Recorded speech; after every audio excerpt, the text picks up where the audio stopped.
Good afternoon and welcome.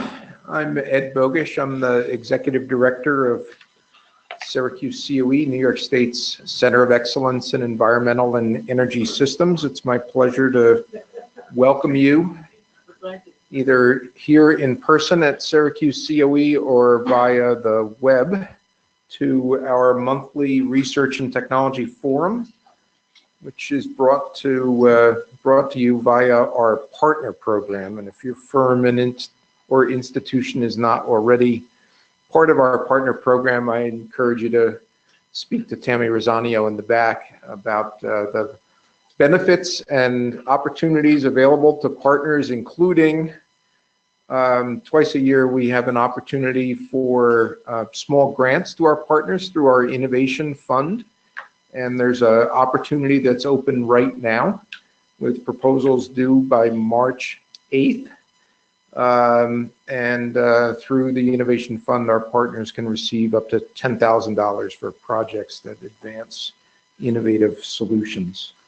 Really excited about today's R&T Forum. Before we start, I want to acknowledge with respect the Onondaga Nation, fire keepers of the Haudenosaunee, the indigenous peoples on whose ancestral lands Syracuse University now stands. So thinking of the Haudenosaunee, folks who know me know I embrace the 7-generation teaching and thinking about 7 generations. And the first time I heard that teaching, I was like, I'm an engineer, so it's like, how long is a generation? You know, that's how long is 7 generations? So, one of the reasons I'm really excited about today's R&T Forum is it really is a pleasure and a privilege to introduce a leader of the next generation, Tom King, who's one of our presenters. And anybody here not know Tom King? Okay, so everybody in the room knows Tom King. I'm going to assume that there must be someone on the web. So we've got about 25 people here in the room. We have 27 people registered to watch us on the web. So it's expecting that someone out there might not yet know Tom. So Tom works for a company in Syracuse that's called king+king Architects. So let it be known that Tom's a king in the, and he's a 5th generation king. So king+king Architects was established in 1868. It's the oldest architecture firm in New York State. And I hear different numbers. It's like the 3rd oldest in the country or 2nd, or I don't know, other companies are like passing away and you're moving up in the rankings. So Tom's father, Jim, who's in the back row here, no pressure, and his uncle, Pete, who's in the front row, are part of the firm, and so is his grandfather, Russ, and so were his great-grandfathers, Harry and Curtis, and his great-great-grandfather, Melvin. So Tom, 5th generation king and king exemplifies the innovation of this firm and its lasting contributions to Syracuse and Central New York and upstate New York. There was a bio that was included in the announcement for today's presentation. You can read 2 paragraphs about Tom's background. I'm going to start with the end. He got a Bachelor of Science in Architecture from Roger Williams University. And then it's not in the bio that after he graduated from Roger Williams University, he spent 2 years at the International Yacht Restoration School of Technology and Trades in Newport, Rhode Island, where he learned technology and trades of yacht restoration. And then he was recruited by the Stevens Institute of Technology, which was looking to build a team of ringers that would lead a group of students in the DOE Solar Decathlon competition in 2015. And Tom and 5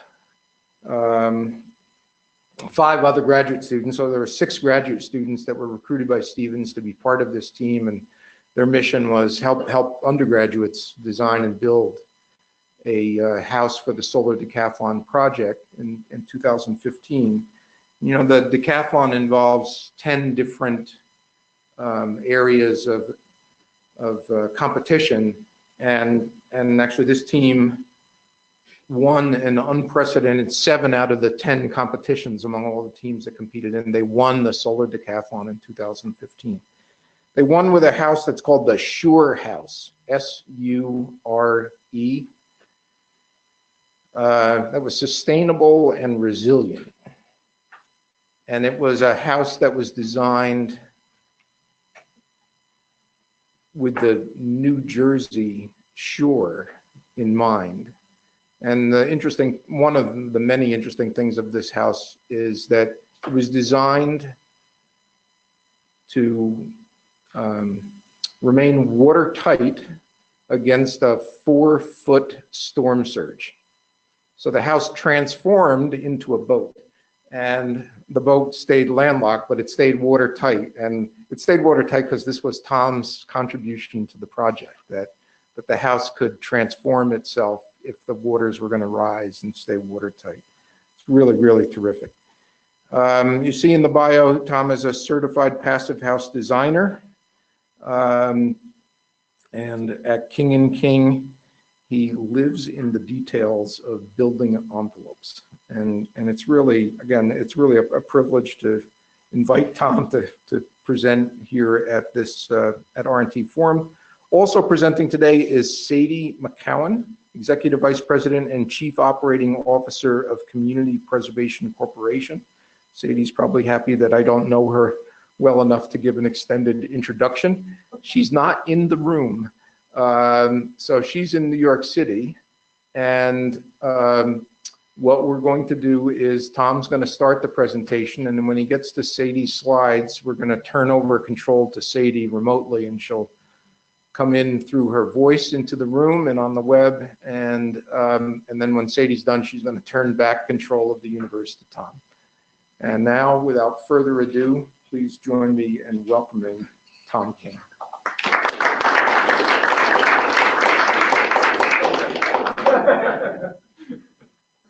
Alrighty. As always, thank you, Mr. Ed, for the wonderful introduction that he seems to pull up for everyone that's standing in front of this room. Without further ado, I'd like to talk a bit about this thing work. Not going so well. Back and forth. Right, here we are. We got it. We're going to talk about the front lines of deep energy retrofits. So this is part of a program that is also in partnership with NYSERDA in New York State, looking at EnergieSprong, which is coming initially from the Netherlands. And so over in the Netherlands, they've been working for at least 10 years now, officially, on looking at affordable housing and how to aggressively retrofit their existing building stock to become net zero or near net zero. Also including electrification, of course, of building systems, introduction of mechanical balanced ventilation systems, introduction of home monitoring systems, and obviously all of the essentials to create a happy and healthy tenant and a happy and healthy home. This is not Photoshop, so this is a free retrofit. This owner has not gone under a retrofit process yet. This would be a post retrofit. This owner is happy and healthy. This owner is now jealous and therefore will want to retrofit and also maybe buy a new car. Well, maybe not. Today I have a bunch of hats to wear, which we'll find out why in a bit. So, what if we could do this? What if it was possible here in North America? The answer is that it is possible, and so a group of us through the Retrofit New York program from NYSERDA visited and learned exactly how this is possible. It's not magic. We'll get into it.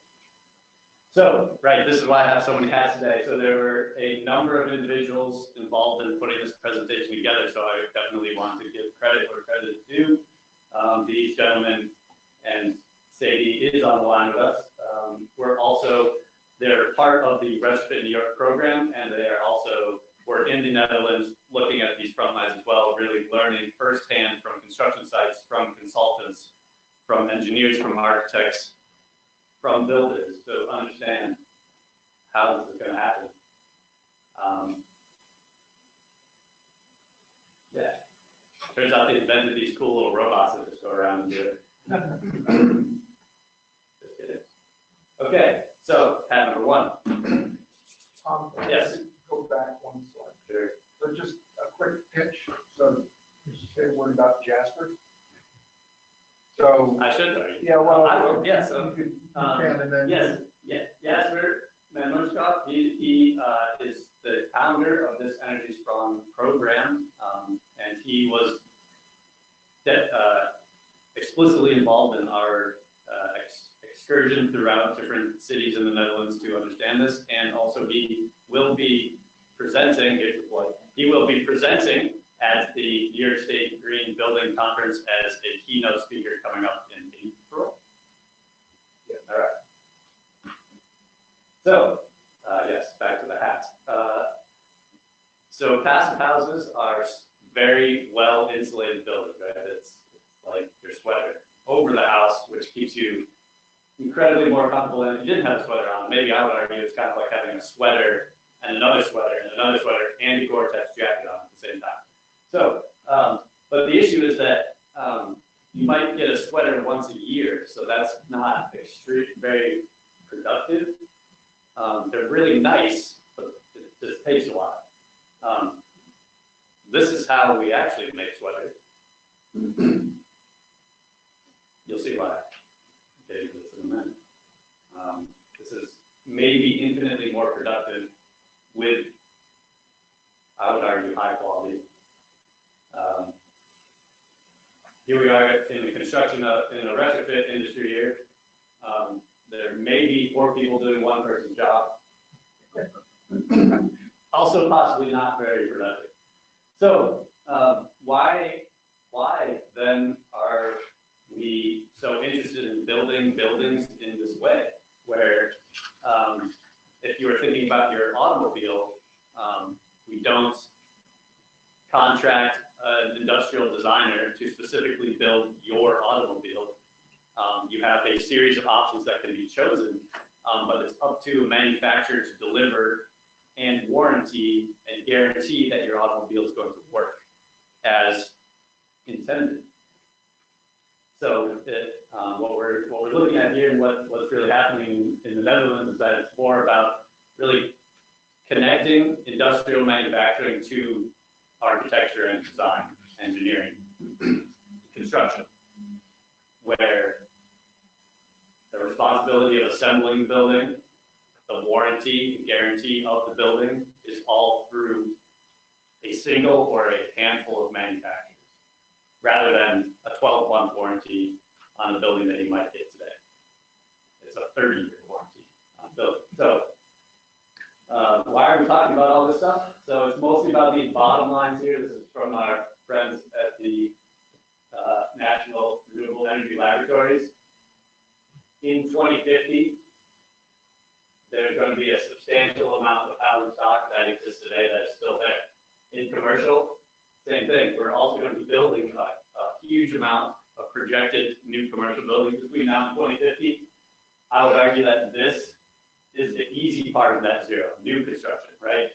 This here, what are we going to do with our existing building stock in the next 30 years and beyond?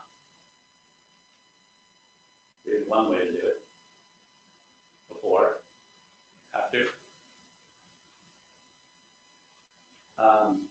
things are not going to be as they seem in this presentation. So, you know, I will argue that it's going to take some substantial rethinking of what is and what can be done. So those are not bricks.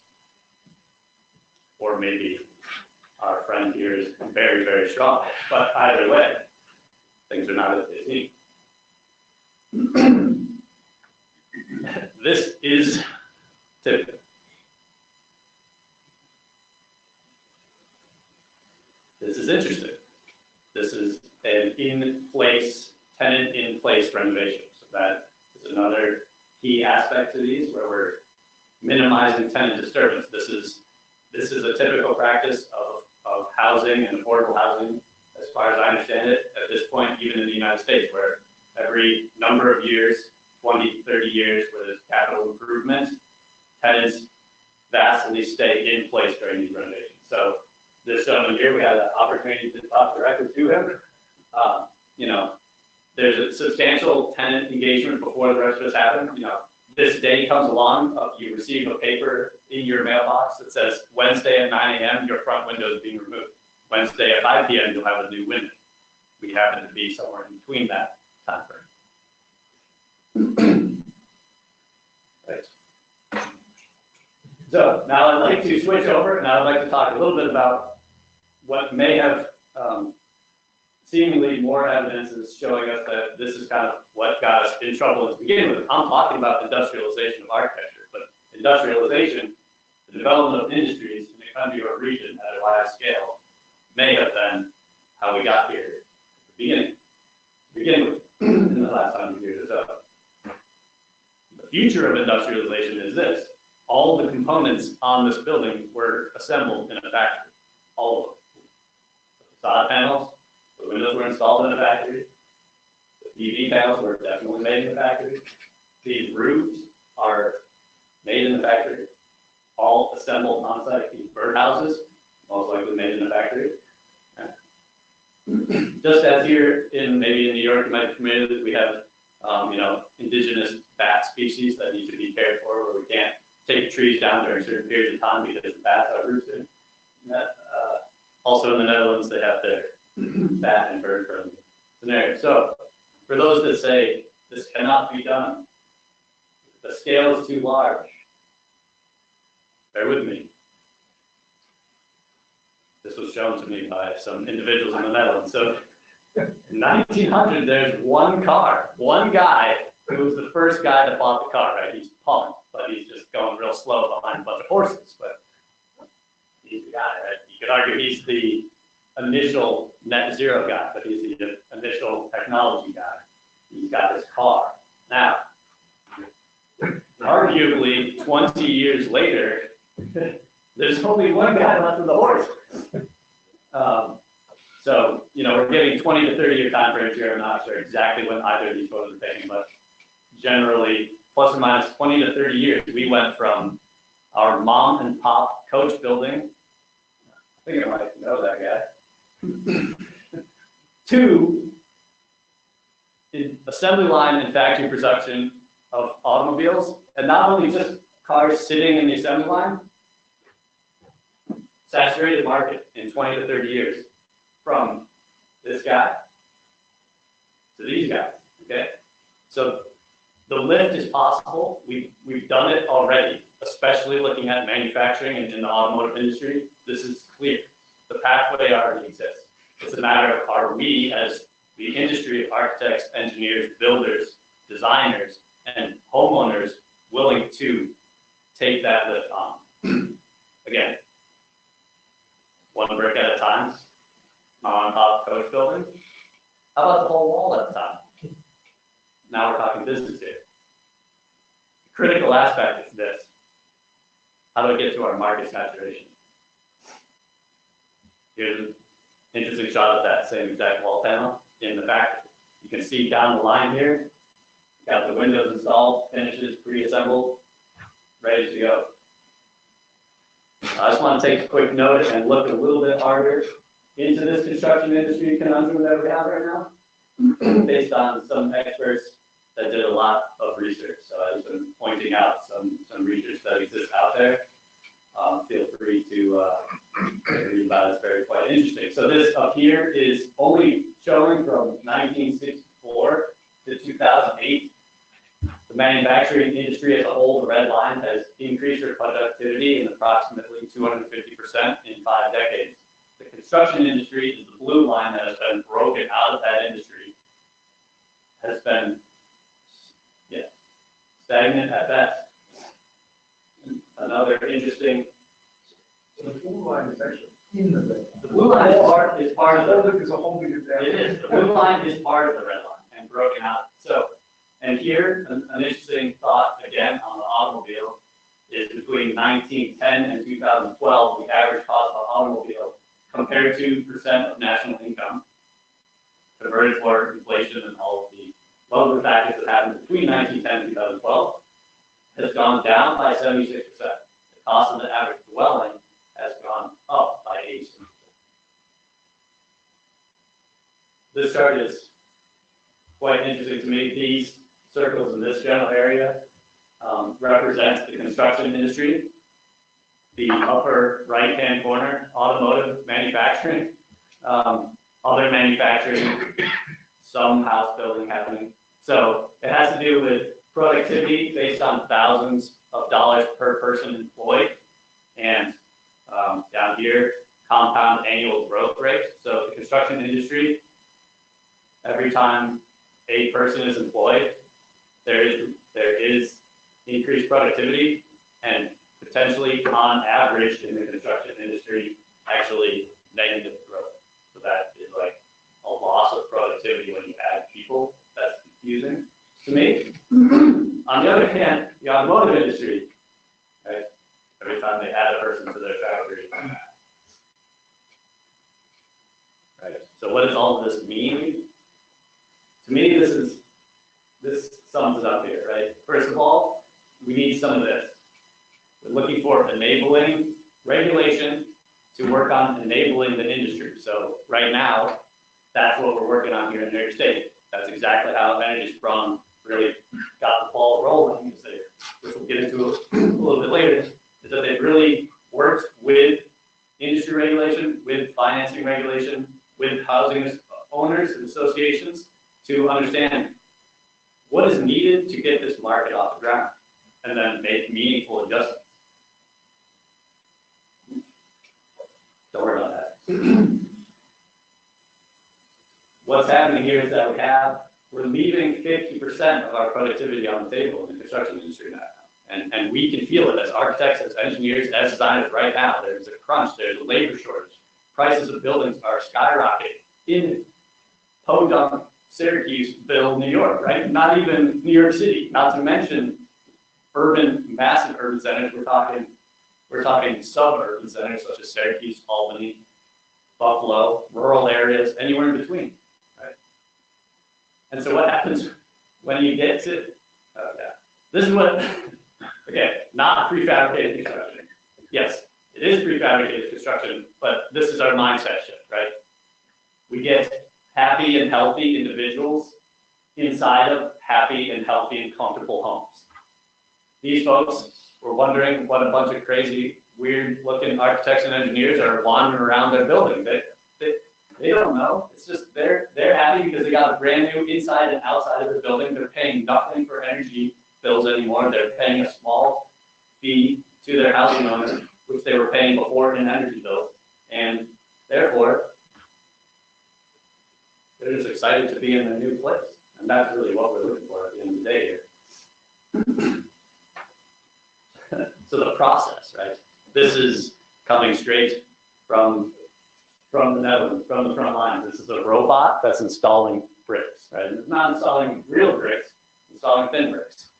So a designer laid out a brick pattern in the computer and then sent it over to the robot, and the robot says, okay, the red brick goes here, the yellow brick goes there, the gray brick goes there. Right. Start with the roof panel. This here is a great kind of sequence photo, but it wasn't sequence. This was taken all at once. Down here, existing roof tiles. Some engineering has to take place. They determined in this building particularly that the roof tiles plus the new loading was too heavy, so they had to actually remove. Most times they do as little demolition as possible on the exterior. In this specific case, you got to take the clay roof tile off. Step 2, call king span. Order some roof panels. Corrugated metal already installed onto the, basically adhered onto a large chunk of polyiso foam. Those roof panels straight onto the building. Step 2, install solar PV onto the ribs. Done. What's the future of the roof panel? It might be integrated mechanical systems within the roof. So this is a theory by this company, Factory Zero, that they're working on some prototyping maybe. Like, is this a hot water tank? Maybe. Is this a heat pump? Might be. Wall panels. So this is where these walls are not as they seem, right? It's, certain manufacturers are using this structural composite sandwich vapor closed assembly. You may, and this is what really got me fired up, is that Ed was discussing that I was working in the marine fabrication industry. This panel here, just like a boat with a brick on the outside. You can see, ooh, factory installed windows and doors, ready to go. This is the layup of those panels. So it's the core is a graphite infused EPS foam that's referred to as a Neo core in this country. It's a BASF product. It boosts the R value of EPS foam a little bit. And so each skin is an exterior layer fiberglass skin, and on the back side of the panel, they're essentially laminating in a 3/4 inch piece of OSB to help hang the panel. From a boat builder's perspective, you might not even need this if you design this correctly. And again, picking the bricks, installing the bricks. Pretty interesting. Okay, keep my eye on the time. So here's the installation of those panels. Clips installed directly onto the facade. Here you can see core holes that were pre-drilled for the energy recovery ventilation system. So you have the intake and the exhaust of the ERV. We'll get to those mechanical systems momentarily. At this point, there's some field applied clips on the backside of the panel. I'm assuming that because of the way they travel on the trucks, maybe it's easier to put these on site. Maybe some room for improvement in that area. Here is a pretty interesting rendering where you're showing the running ERV ductwork, mechanical line sets for the heat pumps behind the facade, right? So instead of disturbing the tenant by running any of the ductwork, heating and cooling, refrigerants, or any electrical or other line sets, they're just in between the new building and the old building. And that's what happens when you finish. Right. The fun part, this is the mechanical system, so this is like the most advanced evolution of the mechanical system that they have right now, designed and built by a company called Factory Zero, which was started solely to do this. This company didn't exist until Retrofit, until EnergieSprong existed. So these units hold inside of them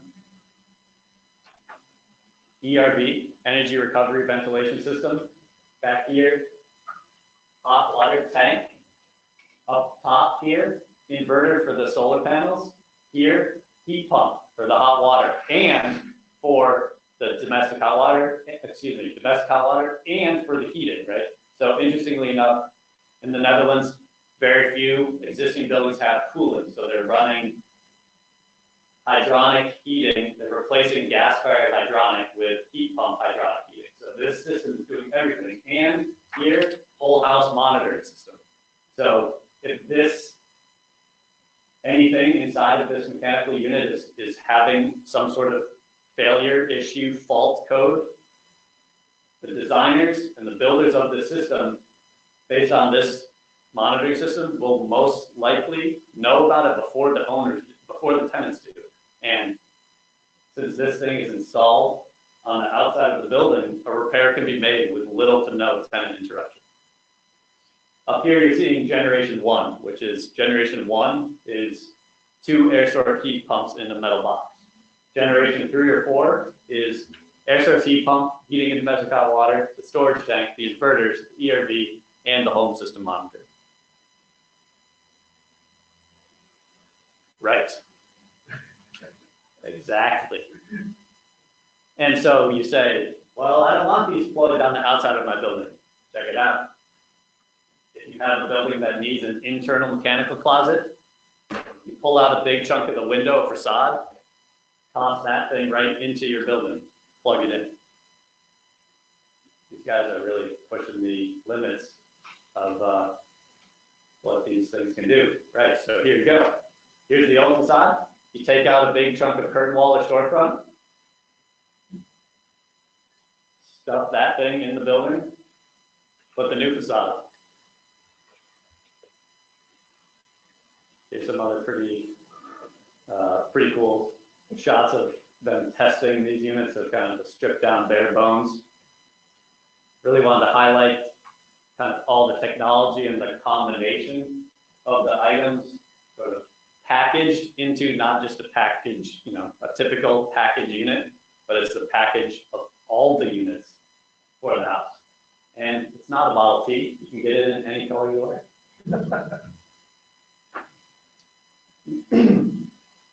So how do you install these things?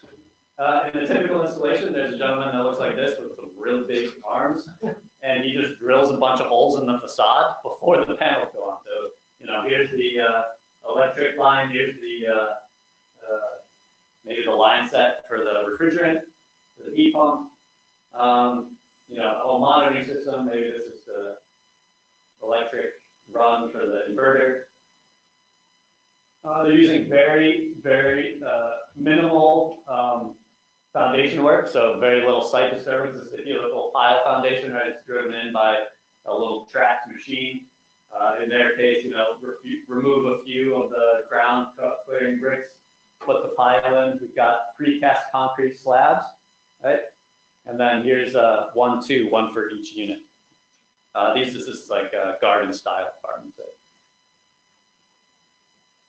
And that kind of concludes in this section what we're talking about, kind of their process and their progress over the Netherlands and how they've really ramped up their view of industrialized architecture production and industrialized engineering production in order to really look pretty heavily at cost compression, which I believe I had a slide on that.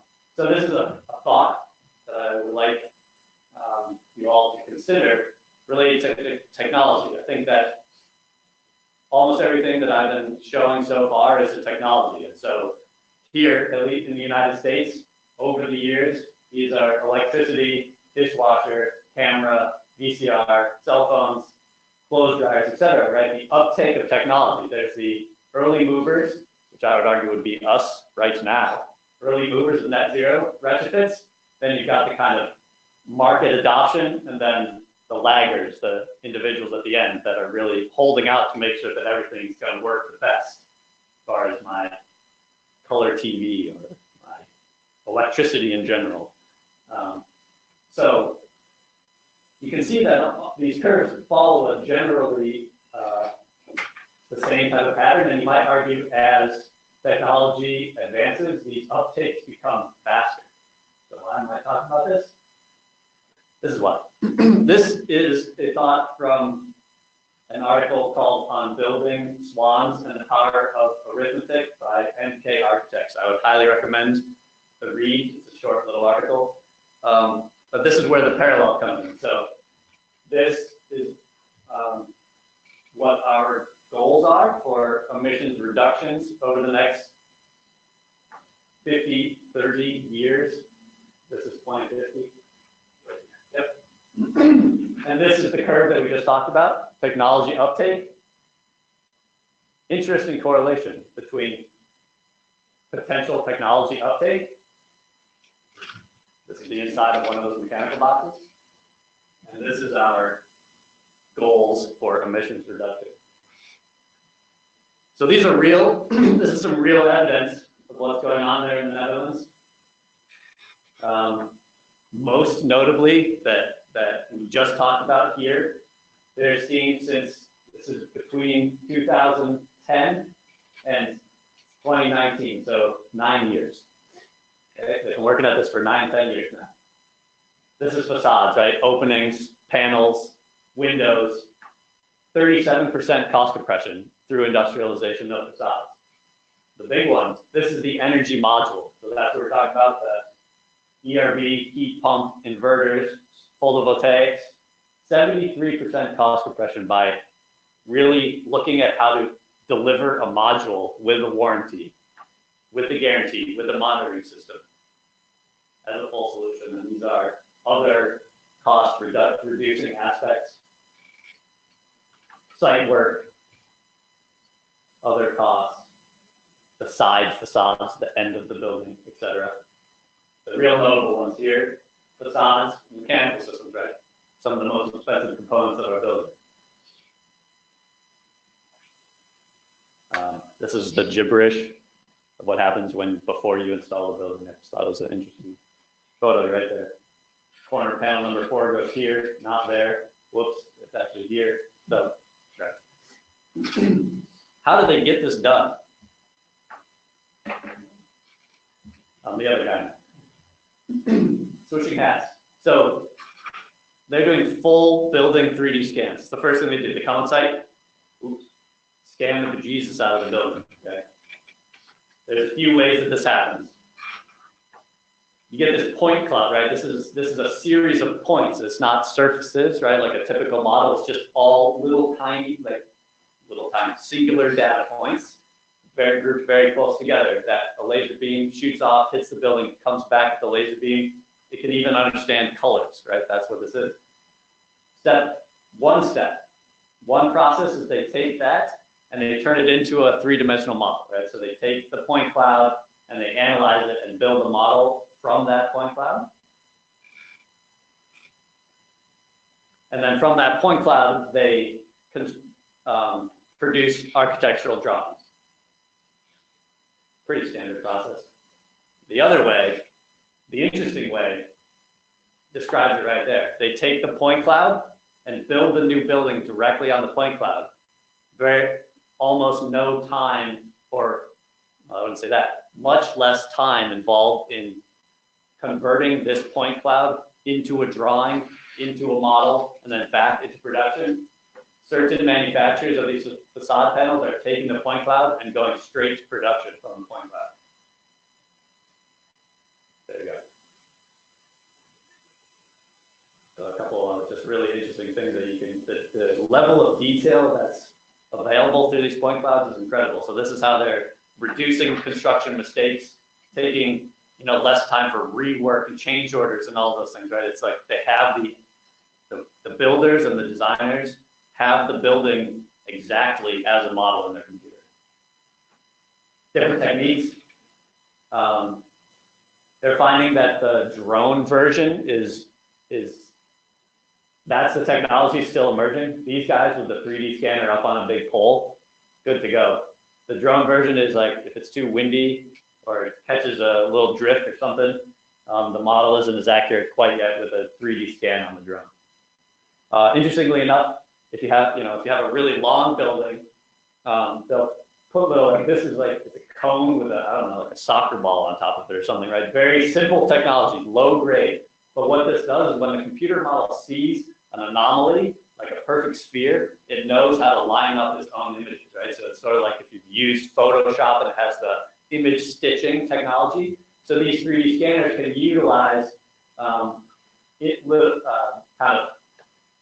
geometric anomalies which are set on site intentionally in order to line up like long scans of big buildings. You can do the same thing on tall buildings. So if you have to get up taller or something like that, you can put these points around. And like this is the kind of resolution that you get. This is just points. So I mean, this guy does a really good job of trimming these edges. Maybe not so much over here.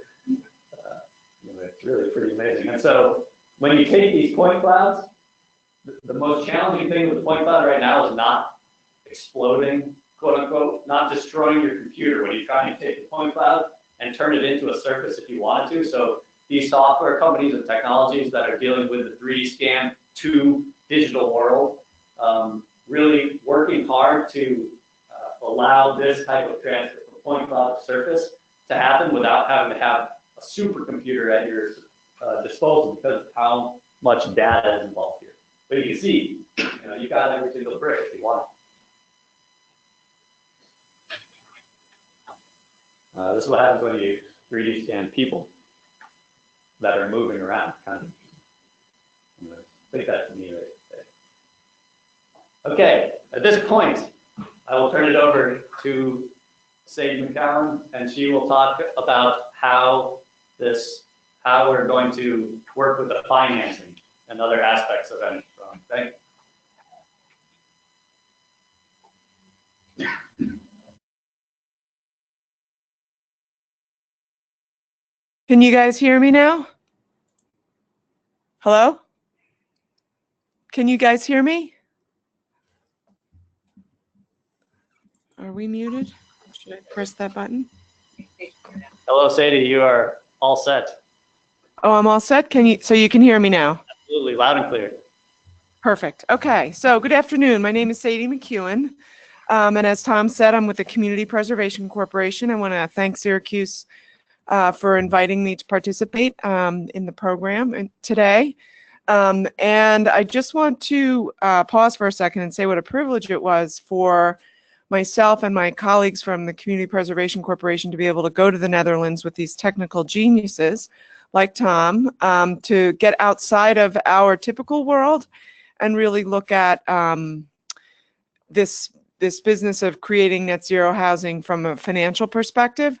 It really allowed us to get outside of what we do every day and see things through a technical lens, and then maintain or try to maintain the practical approach to how could we do this here in the United States. We go to the next slide. So why are we doing this? Well, CPC is a not-for-profit mortgage finance company. We finance affordable housing. We've been around since 1974. We've invested over $10 billion throughout the state of New York, over 200,000 units of housing. We support initiatives in government around affordable housing and also around other initiatives. So in New York State, there has been a pledge. This is the most recent pledge, but back as far as 2008, there have been several different pledges around reducing carbon and making our built environment more energy efficient. CPC, financing multifamily affordable housing, is a participant in what gets done with the built environment, and felt that with financing, we had a tool to impact and affect the energy efficiency of the buildings that we financed. So from 10 years ago on, we've been evolving, trying to figure out the best ways to make existing multifamily affordable housing buildings more energy efficient. Retrofit New York is an offshoot of EnergieSprong, which was, as Tom said, started in the Netherlands. And it's an idea of in keeping with New York's pledge to cut our emissions, in this case by 80%, this is the latest and greatest, you have to get at the built environment. And so, the Green New Deal that we're operating under, buildings are 37% of that. You can go to the next slide.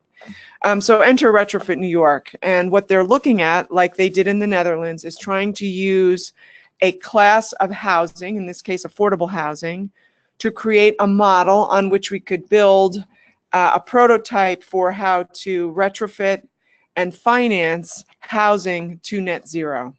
And NYSERDA, spent a lot of time with EnergieSprong, learning how they did things. And because NYSERDA is mostly a technical organization that deals with technology and driving energy efficiency, and not an affordable housing organization, they chose affordable housing because it was successful in the Netherlands, but I think now that they're several years into it, they're recognizing that there are some challenges with trying to use affordable housing in the United States to develop a business model which creates demand, drives the financing, enhances the regulation, and really creates a supply of this so that doing a net zero or a passive house retrofit becomes base case or business as usual versus just renovating housing, cosmetically and doing some insulation and air sealing.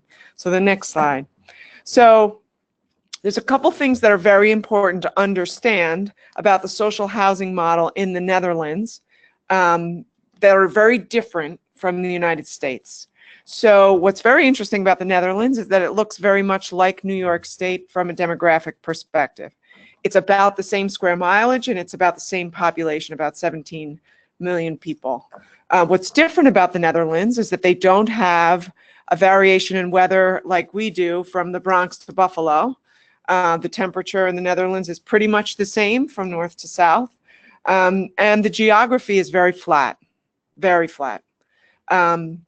And because it is a European country, there's a real sameness to the people and the culture in the Netherlands that's very different from New York.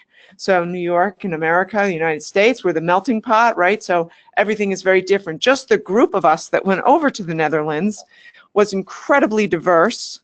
Men, women, people of color, pregnant people, tall people, short people. We looked and walked and talked and dressed very differently than the rooms full of men, thin men in skinny pants with blonde hair and blue eyes.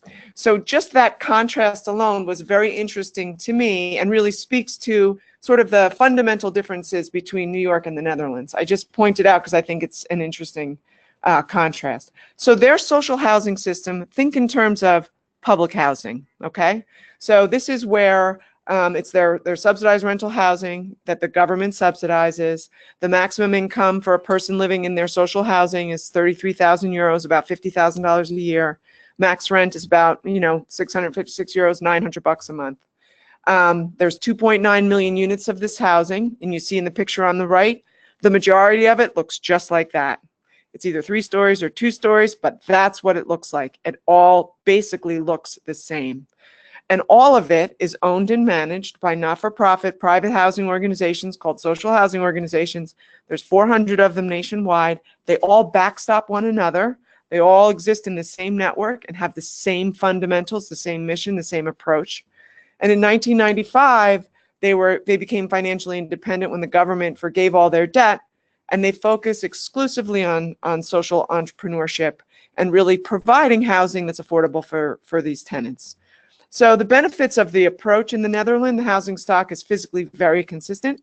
And of note, this happens to be social housing, but the condominiums that we looked at that were market rate look exactly like this too. So there is not a contrast when you go by, say, a project in the neighborhood versus a luxury high-rise. A lot of their housing looks very much the same, whether it's social housing and affordable or market rate housing. The tenants were all very compliant. They tend to be, they have to get buy-in from the majority of the tenants in order to do this. And that was a struggle at first, but they've been able to do that. And once the tenants see it happening, they're excited for it to come to their community and happen for them. And then, of course, there's economic and political buy-in with the social housing network. And so you have, sort of a common cause here, and it works. Next slide. So then how is it paid for? The picture on the left is the before. And so you have your tenant that's paying their rent to their housing association and their energy bills to the utility companies. In the case of our average rent is 650 euros. And then I have it in dollars, forgive me, and then say $244 was the average payment for a tenant in a housing complex that they paid monthly for utilities. These are not exact numbers. This is just for example, for the purposes of this example. So they have $900 a month that they pay in total housing costs, let's say.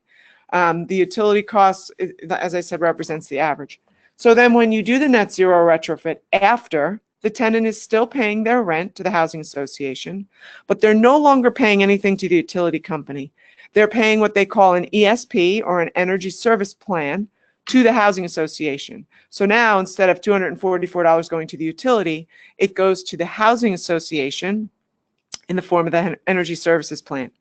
Now, the idea behind the retrofit is that you have zeroed out the cost of the utility. So the social housing organization now has this additional cash flow because what they're using in energy has been compressed dramatically with this very thick and tight exterior passive house renovation. And what they are using is being offset by the solar installation on the roofs, right? So it's zero on the meter, as they say in the Netherlands, and there's really no cost essentially to the social housing organization. So that increased revenue to the social housing organization increases their, if you will, call it net worth, and they have a better ability to borrow more money because they have more cash flow now. It enhances their financial position. And that additional ability to borrow money allows them to borrow from banks to pay for the net zero energy retrofit scope. And then of the $244 energy services plan, the tenants, if they're big users and they have 5 televisions and they're using $300 a month in energy, they're going to pay that additional over $244 themselves direct to the utility company. If they're thrifty and they turn the lights off and they wear sweaters, they can drive that $244 down and they'll get a check from the social housing organization, and that way they're incented to use less energy, which is an important component. Next slide. So how is it paid for? So net zero energy renovation is always combined with an overall mod rehab.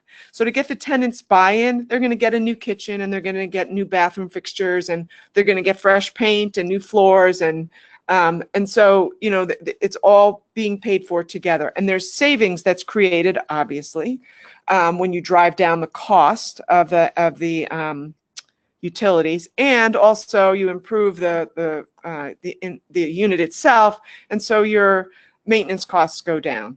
So the strengthened income stream, as I mentioned before, allows the added debt from the banks. Now, let me say this: social housing groups participate with the banks in a way that they all get a rating every year, and it's based on the strength of their finances. Based on that rating, they can go directly to the bank and borrow money. Think of it as a line of credit to the social housing organization based on their financial strength. It's very simple. The increased strength that they get through the EnergieSprong program allows them to borrow the additional money to do these larger rehabs. Right, so the loans are made directly to the social housing organization to use at their discretion, and they use them to do these net zero retrofits. And it makes the process very, very simple. Why do the banks do this? They do it because they're incented by the government.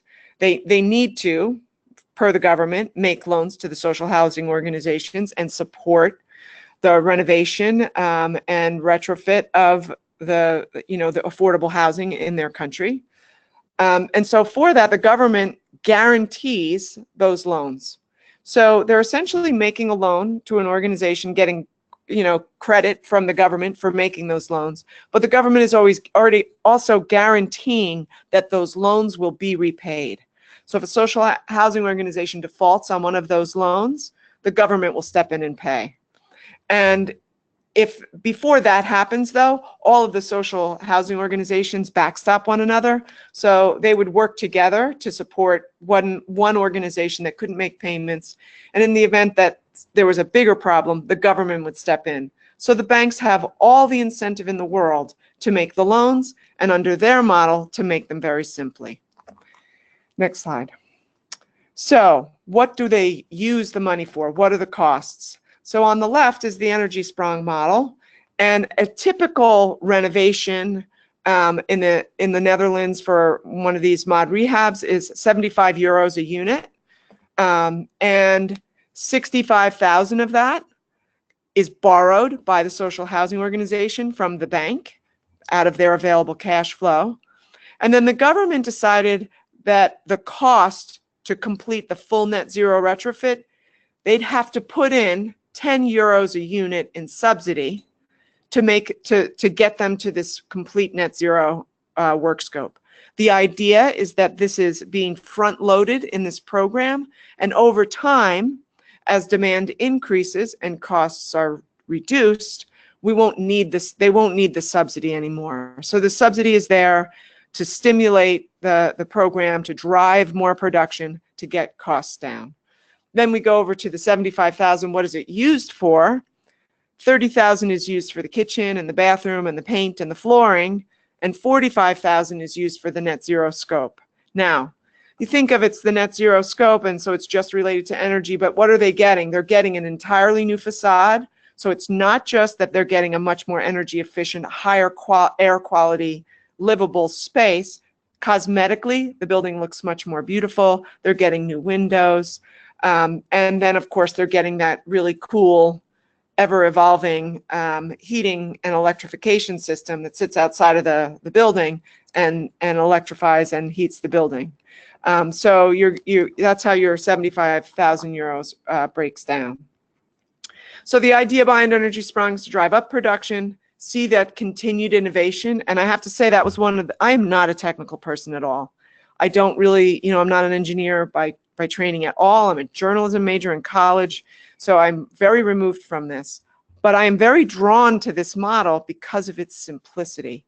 And for me to be able to see the innovation that has occurred over the last 5 and 10 years in the Netherlands, it's really simple, but really impactful.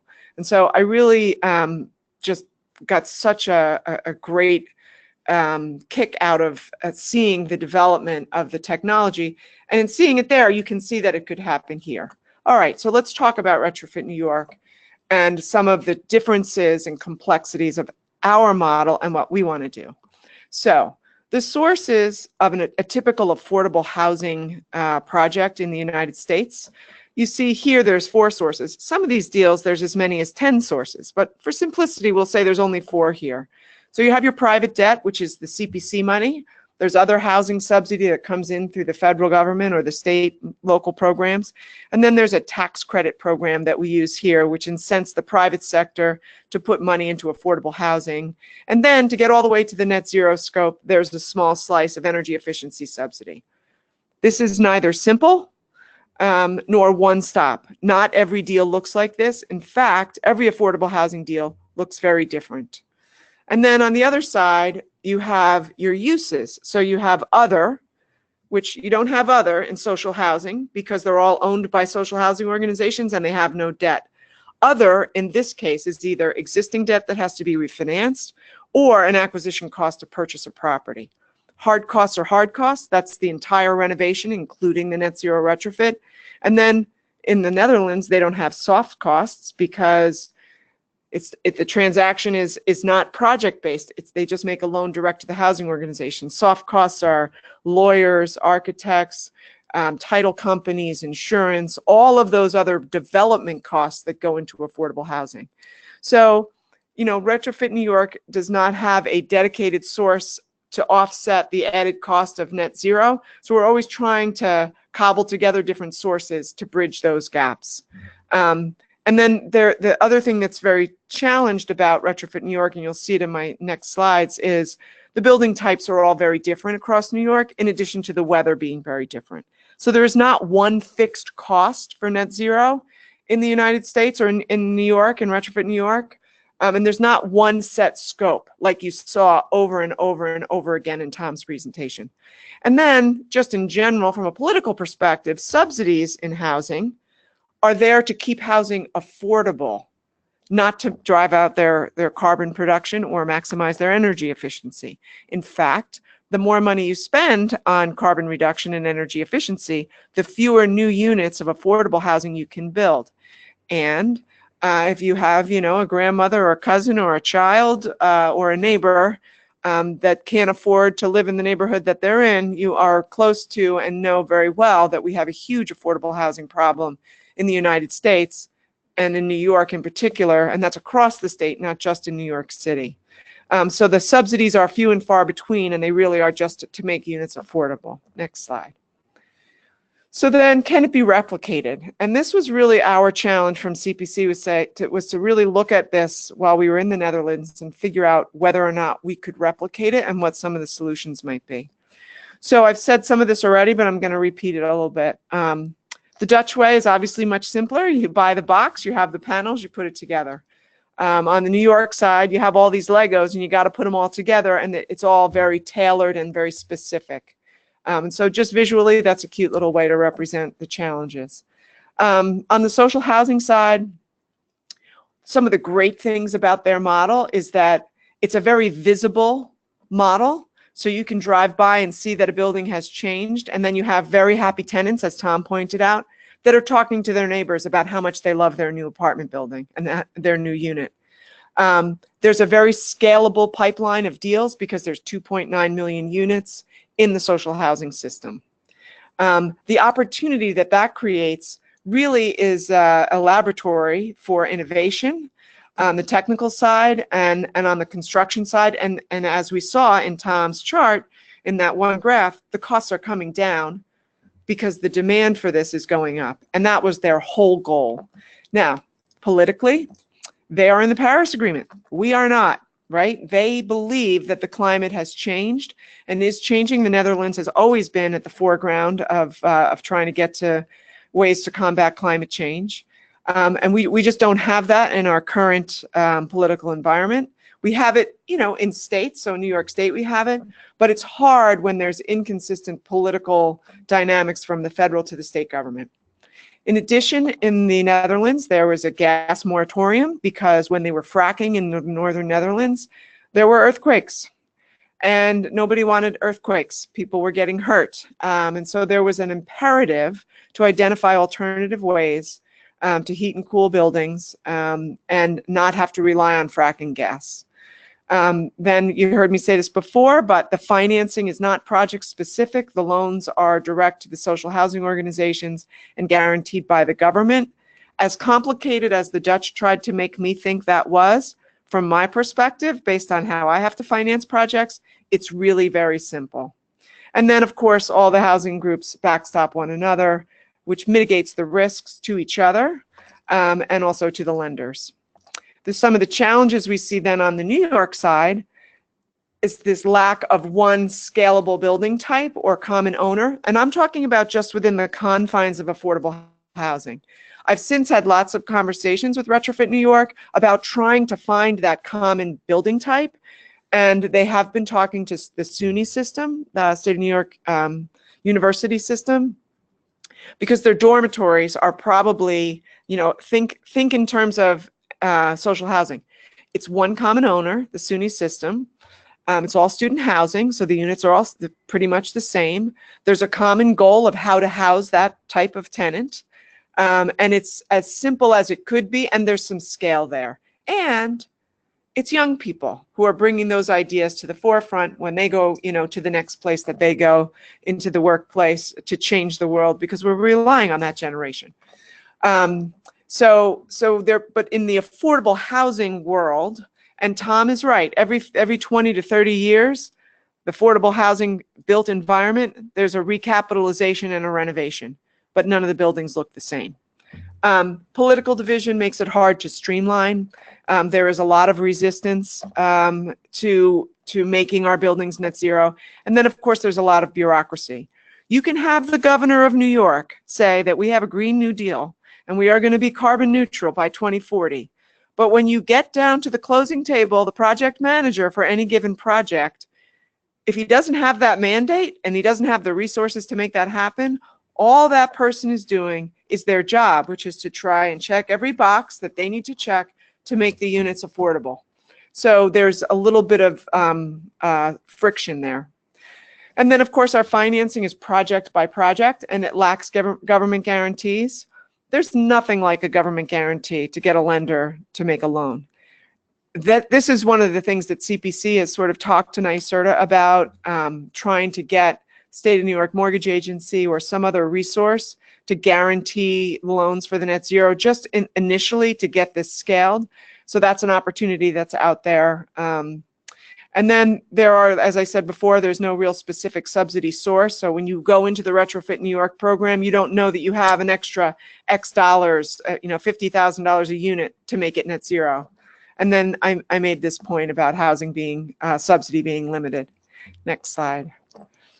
So these are the challenges. So the buildings that you see here in these photographs, These are all participants in the Retrofit New York program, and you can see they're all different types of buildings. While they set up mostly the same, they're not.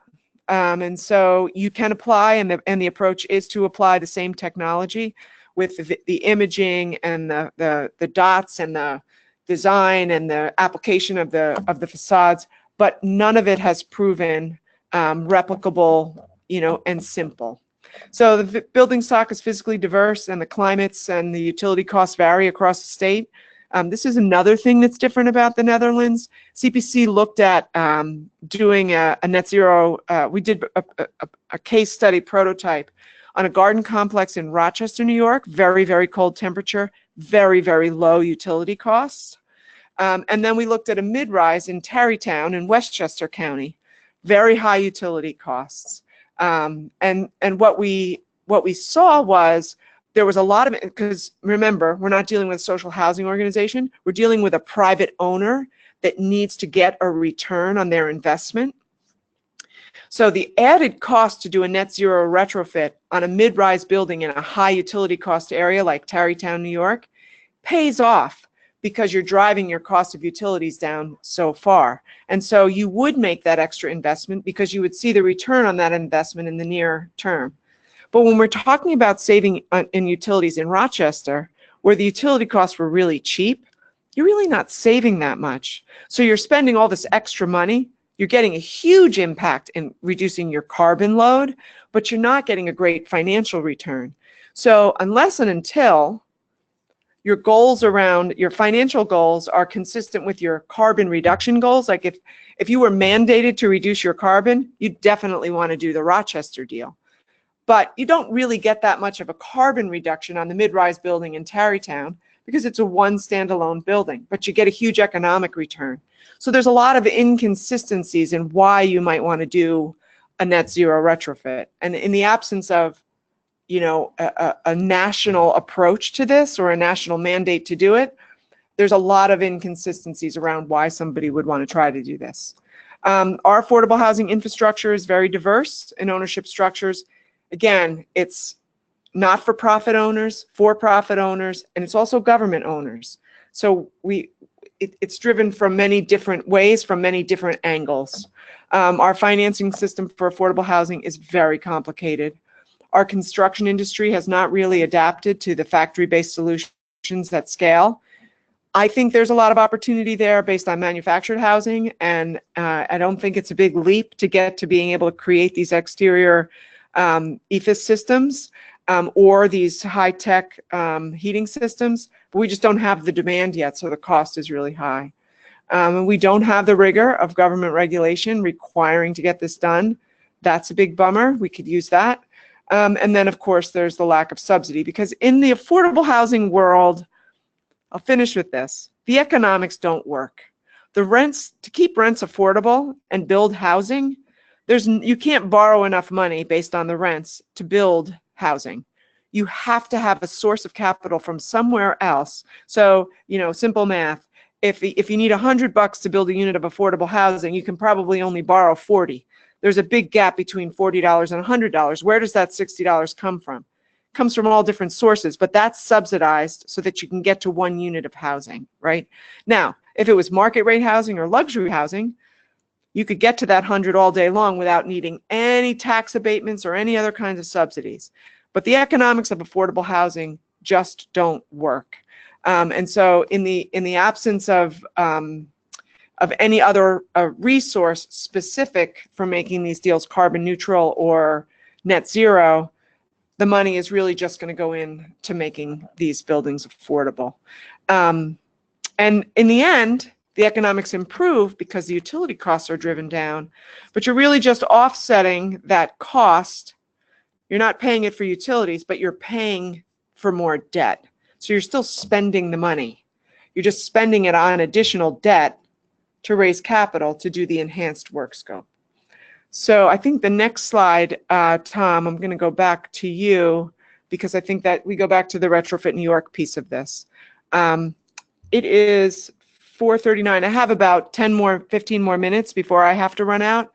So I just want to put that out there in case anybody wants to ask me a question.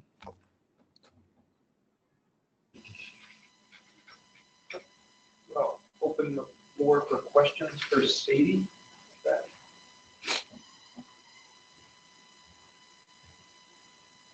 Sadie, this is Ed Bogish. So thanks very much for that terrific presentation. Any questions? We're going to, since you just have 15 minutes, questions here in the room for Sadie? Any questions on the web? Yes. Okay, so from Chris Carrick, he says, seems like this kind of standardization works well in the denser housing typology that's more typical in Europe. Thoughts on how this could work in single-family detached housing stock typical in the U.S. suburbs or high-rise typology in city centers? Sadie, could you hear that question? Yes, I did hear that question. And I would say that this model is a much better model for single-family standalone houses. You know, if you think about subdivisions in the suburbs of New York City, if you wanted to start there, a lot of that housing stock is very similar. And so you could get replicability, which would be great. Financing could be made available through, say, the PACE program, which is Property Assessed Clean Energy, or people could access, you know, lines of credit or second mortgages on their homes, or do it as a component of their first mortgage financing. I think the challenge with it is that now you have many owners, and in the absence of a mandate for people to do it, you're not going to be able to drive the scale. So, you know, I live in Tarrytown, New York, and we did a Solarize New York. And so you saw all these solar panels pop up on people's roofs, and it was great. It was a voluntary program. People participated in it voluntarily. They drove their costs down. It was great. You could see it. So when you saw it on someone else's roof, you called and you wanted to do it yourself. There would be some of that with this, but this is a much bigger cost. There was a lot of subsidy for Solarize Tarrytown, and you know, it wasn't a high cost for people. But actually making your house net zero is a much bigger cost. So I think that would be one of the challenges that I would see. On the technical side, Tom, I would imagine you would agree that would be a pretty straightforward approach, but I don't know. Along those lines, Chris has another sort of comment and question. He says, I've done a lot of work in soft cost reduction for solar PV, and the hardest part is customer acquisition. Do you have ideas on how to address this for building retrofits? Can we reach scale through incentive-based programs, or would energy or emissions mandates be required? So that's a great question. And one of the things that CPC had done very early on in this initiative was work with the housing subsidy providers to include competitive scoring that was higher if people participated by making their buildings passive house or net zero. We're trying to make the regulations around housing subsidy consistent with the mandates or the, you know, the proposed mandates around driving down carbon. Right now they're inconsistent, but if we could bring the two of those together, that would be helpful. With this new Green Deal, one of the things that we're going to work with Retrofit New York on is creating sort of a ladder of steps of how do we get from where we are now to carbon neutral by 2040. And one of the things that has to happen is across all sectors of government, the mandate for carbon neutral has to be included in all of their programs. And so there has to be a transformation of the government programs pushing carbon neutral down so that all of the funds that are put out for different things all include a mandate for carbon neutral. There, you know, the other big driver here could be building code. So if the building code changed to require some level of net zero energy application, that could be a driver of change. I do think that we need some form of regulation in order to really drive meaningful, scalable change, because just voluntary, I don't think will get us there. Jim. Great information, thank you. There wasn't any mention of the cost of energy. If the cost of energy goes up, would that not change the equation in terms of the cost savings in the future for a net zero energy project? Wouldn't that help? Yes. So Cost of energy, this is a big adjustment for a lender. Lenders look at cost in dollars. They don't look at cost in terms of usage. So one of the big cultural shifts as a lender or as a person outside of your world is focusing on usage and driving down usage, because the reality is in 2008, when CPC started its green financing initiative, oil was $150 a barrel and it came all the way down to 30, right? And so there's this huge fluctuation of cost, and that changes even though you're using the exact same amount. The priority to drive down consumption or drive down usage, it minimizes that risk of the cost increasing dramatically. And so we've been trying to convey that to property owners, that obviously the less you use, the less of an impact a fluctuation in the cost of energy would have. So I think that answers or addresses the question. Sadie, this is Ed Bogish. So you gave a disclaimer about not being an engineer. So I'm an engineer. I have to give a disclaimer about I know very little about economics. So we're well matched. Yeah. So I'm sure this has been looked at, and there's not enough money there. I'm just going to observe that utilities have programs to offer financial assistance to low and moderate income families that face high utility bills, particularly in the winter time. So I guess my question is there enough money in the HEAP programs to imagine that gets invested into improving, making net zero housing for low and moderate income? Instead of continually subsidizing the bills, can it be used to transform the housing stock so that there aren't bills? No, there's not nearly enough incentives. Unfortunately, in the energy efficiency world, everybody thinks that if they're going to do this, somebody's going to give them an incentive to do it or offset their cost to do it. We're trying to change the conversation to what you finished with, which is the real benefit here is that there is no cost and expense once you've done this. So, we're trying to change that conversation. The reality is that, when all of this started and there was a huge effort to try to make buildings more energy efficient, everybody said financing is the problem. There's no money for it. There's no money for it. Our approach at CPC was there's very, very little subsidy or incentive out there to try to get at the built environment. But the first mortgage market is the largest source of capital in the world, right? And what do buildings have in common? They all have taxes, right? There's several common things, but most of them have a first mortgage. So our approach has always been to try to change the rules around the first mortgage to include a priority for energy efficiency.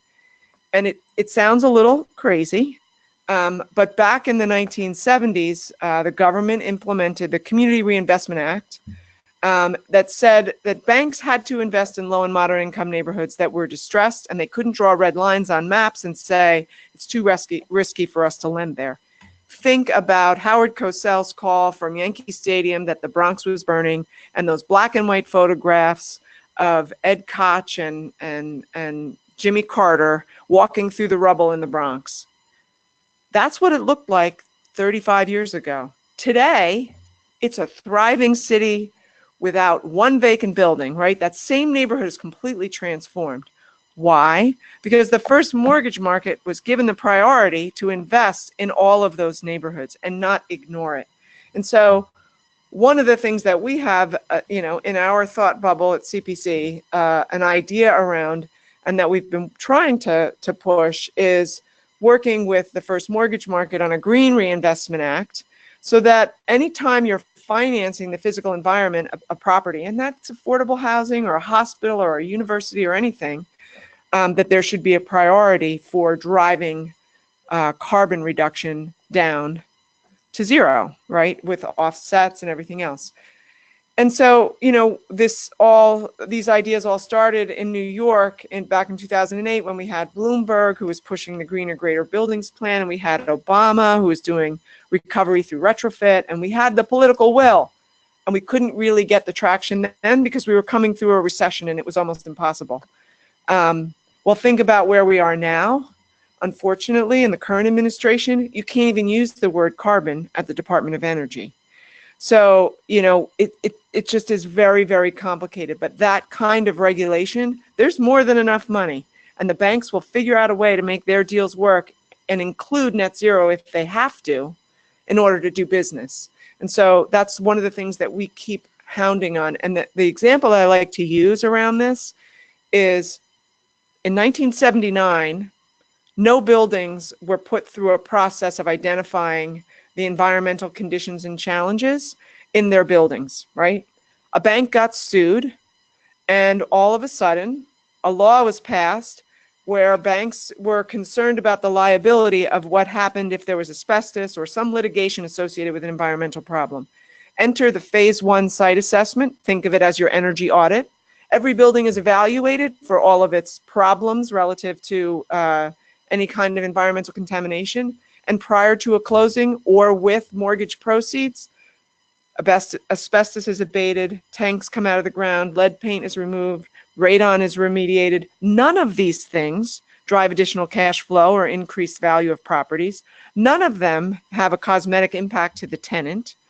But the borrowers, the owners of the buildings, do all of these things. Why? Because if they don't, the bank won't finance their property. So there's a tremendous amount of power in the first mortgage market that if we can figure out a way to harness around net zero and carbon reduction, you could move a mountain. And if you think about all the jobs that were created in the world of the environmental phase 1 and remediation and everything else, it would replicate itself under a net zero or carbon economy if we could get the same kind of regulation or standard through the first mortgage market. I'm going to have to finish with that thought because I got to run. But I want to, again, thank you for asking me to participate. You can get my contact information through Syracuse if anybody wants to email me or have additional conversations. I'm always happy to do that. And thank you, Tom. And have a good day, everyone. Thanks very much, Sadie. Thank you, Sadie. So in the remaining few minutes,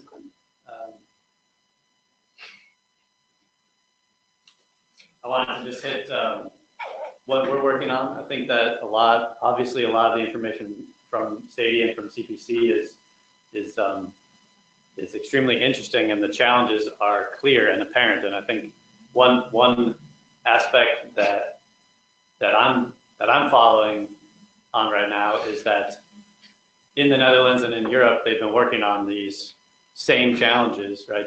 Maybe the financing is slightly less challenging, as Sadie has mentioned, but the same challenges have been operated on and worked on and moved through for 10 years, right? This here in New York State, we are still on year number 1, right? So what can we accomplish in the next 9 years? I think is a powerful question that deserves to be answered. So this is what happened so far in Retrofit New York. I just want to go through it super fast. So we've got the affordable housing, the 6 projects Sadie mentioned. We've got qualified industry teams. They either came together or had matches beforehand.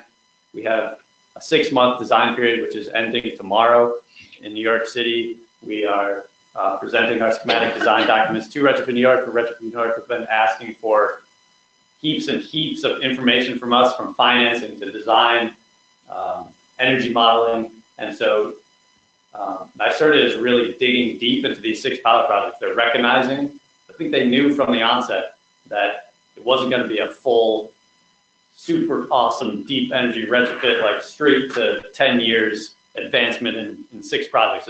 These first 6 are not designed to find a solution. They're designed to understand the challenges and dig further into where those challenges are. So this is where exactly what Sadie is describing. Business as usual rehab has a certain amount of dollars associated with it.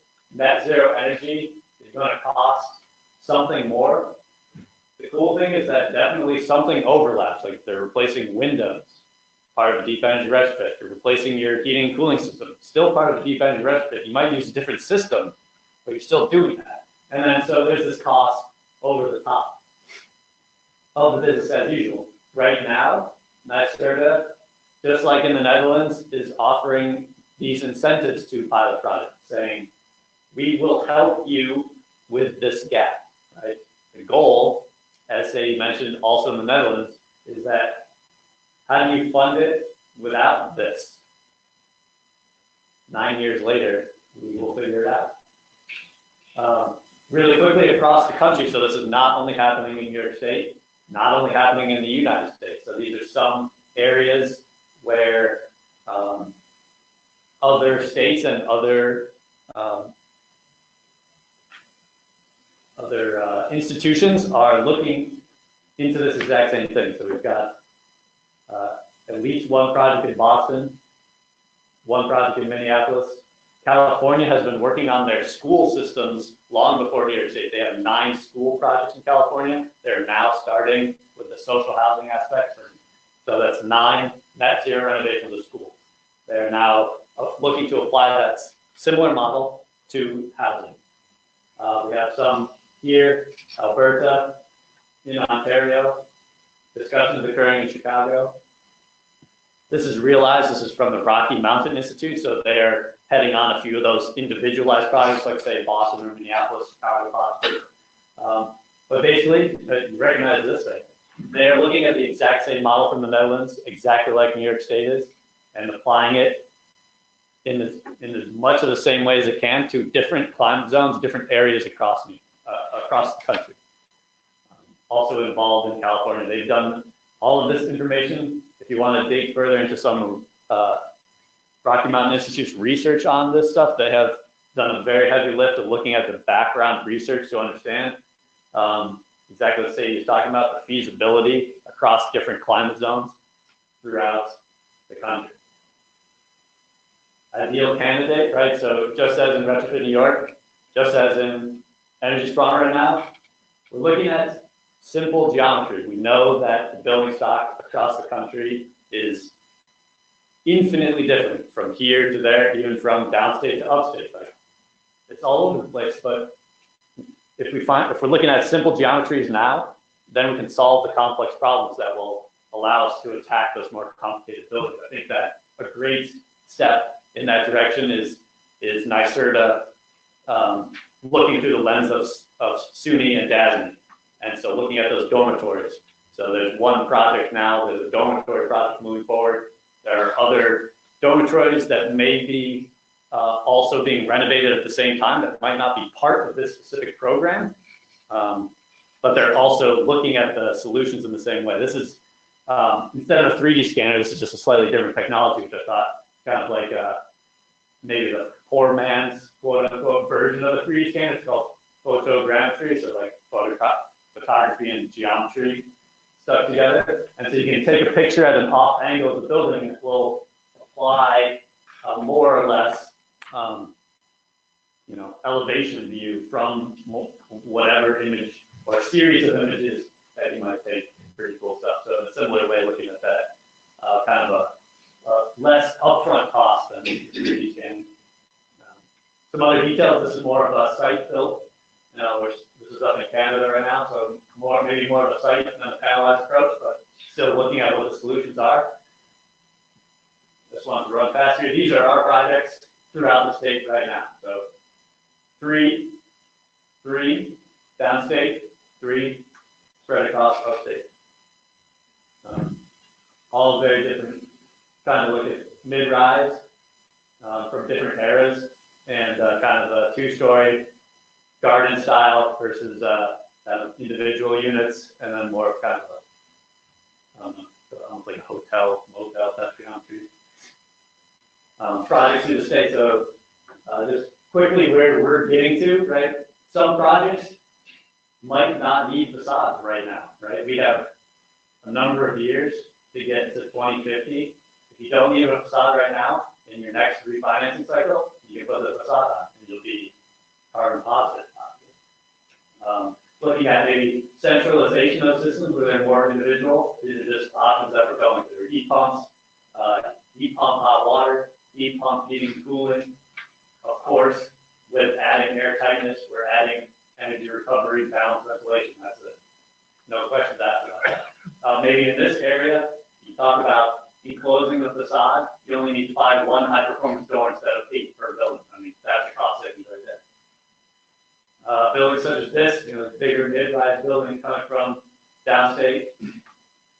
There are some challenges. We're looking at regulatory barriers. So down in New York City, if your project is not, I believe, older than 1968, you're not allowed to put insulation if you're on the property line. If over the property line, if your building is on the property line, then you cannot put insulation. You can't put anything on the outside of the building if it's newer than 1968.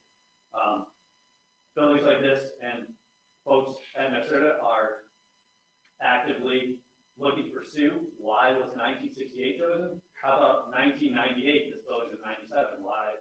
You know, this building is arguably the same or worse than a building built anywhere between 97 and 1940, right? They're all sort of the same. So those have a regulatory barrier, and that's what we're talking about. We're really talking about identifying the challenges and producing interesting solutions. Here's, you know, theoretically, someone must be asking about, well, what about all these historic buildings? Well, or buildings with interesting character. Maybe they're not historic, but they just have character. Maybe you just replicate the whole facade outside of the facade. Maybe with that 3D scanning, you can pick up all the bricks. You can cut your chases in behind. I mean, these are the theories that are approaching that, you know, we're really looking to understand what's the solution for buildings with character, right? And so that really sums it up from myself. I have to thank Sadie again, and I also have to thank those individuals that helped us build this presentation. This was not a single lift by myself. It came from all sorts of teams. Those 6 teams were putting this presentation together to understand what's the next steps here in New York State, what are the next steps here in the United States for deep energy retrofit solutions. Thank you.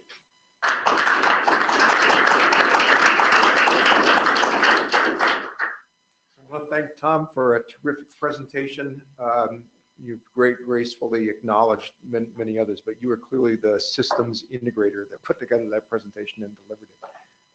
So questions in the room, and can we have the light, get the house lights up, and then questions on the web, you can type them into the chat box, and we're happy to relay your questions into the room. Ed. Yeah. What kind of windows do they use in the Netherlands? Sure. They are, for the most part, right. They are, for the most part, they're all high performance windows. So without a doubt, triple pane glazing, without a doubt, non-metallic spacers. And the frames themselves, for the majority, are UPVC, which is a UV resistant polyvinyl chloride material for the framing. Thermally broken, of course. The R value of the center of glass would, you might say, is approximately R11. The R value of the frames themselves in the UPV frame like that is 5 or 6. And we're finding some of our research on our own projects, we're finding that I think the earliest mover in industry transformation is going to come from the window industry. We're finding right now that with a triple pane UPVC window, either domestically assembled or even purchased from Europe and delivered to the United States, you can purchase that window for less cost than you can purchase the big 3 or 4 US manufacturers for windows. So you got a better window, you get a high performing window, you get a more airtight window, you get a better comfortable house for less than you can buy, you know, the A's, the B's, the P's and C's and the M's of the industry, then why would you not do it? That's what we're finding. So we're putting those windows into our buildings, no question asked. What's UPC stand for? UPVC, it's polyvinyl chloride, so it's a vinyl. UV. Right, the U that stands for, there's an added polymer that allows it to be much more stable in high UV environments. It should be noted, I wish I had a section here, but those windows also usually have little pieces of steel that are thermally broken right in the middle of the frame, so it allows the windows to be much more stable than what here in the United States we're talking a lot about adjusting our mindset of understanding the quality of what a vinyl window can be. Does that help you? Thanks. Like those windows you're looking at there are vinyl windows. Yeah. Yeah. Seems the secret to this is really panelized or modular, manufactured components. There's a move to have panelized modular systems for like podium buildings, wood frame buildings, but it's just studs and sheathing. Can you see that industry transitioning to a more comprehensive panelized system to help us here? The question. Just connected to, can I just add on to the question? Sure. Have you heard of Katera? Yes. Okay. So from California. Yeah. Yeah, go ahead and address Jim's question. Yeah, sure. Katera in mind. Jim, so I would say that industry, the wood frame industry, maybe, but I think that you're seeing that, in the Netherlands, it wasn't only the composite fiberglass and foam. There were also manufacturers building pre-manufactured wood frame backup structural panels as well.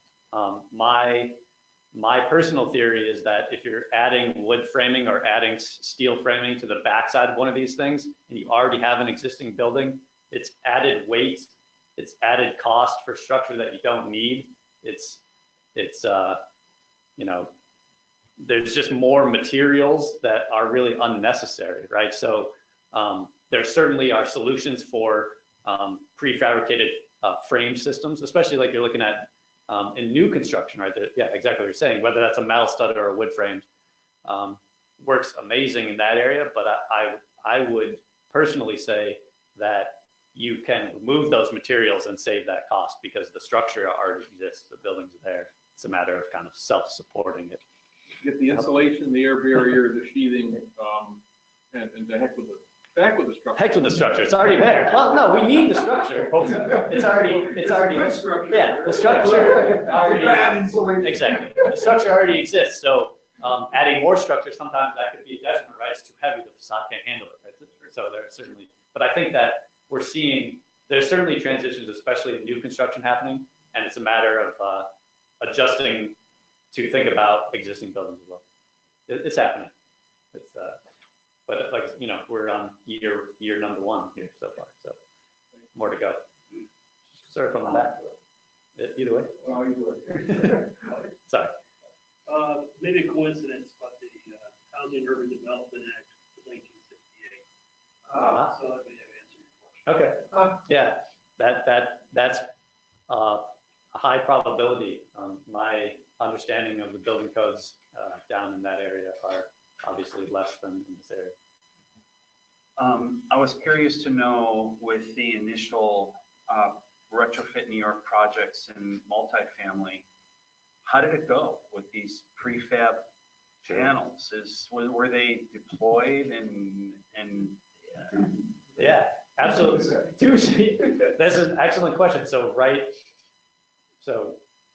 from here, hightailing it to New York City, meeting up with our engineering friend, and we're presenting on that tomorrow. So the 6 teams, that we just saw here, we finished our schematic design phase, which means that the goal is to get these projects into construction within the next 6 to 12 months. And so what NYSERDA has recognized, I think, is that those industries are not available right now. So there is one project, the Portville project near Buffalo, which is working with a brand new company that probably legally might not even exist yet, right? From a company standpoint. Yeah. So they do not, right? Yeah. So as of like today or yesterday, or so, right? So throughout the schematic design phase, there were individuals that are ramping up their thought process on how to manufacture these things in conjunction with these pilot projects. And I think that has become the goal of NYSERDA, even if it was or wasn't from the beginning, was to now, how do we foster these industries to adjust, whether that's coming from a big name company like, a large international facade manufacturer that sees a market, or is it from a startup kind of coming from the back end saying, hey, we can adjust our pathway fast enough to make that move.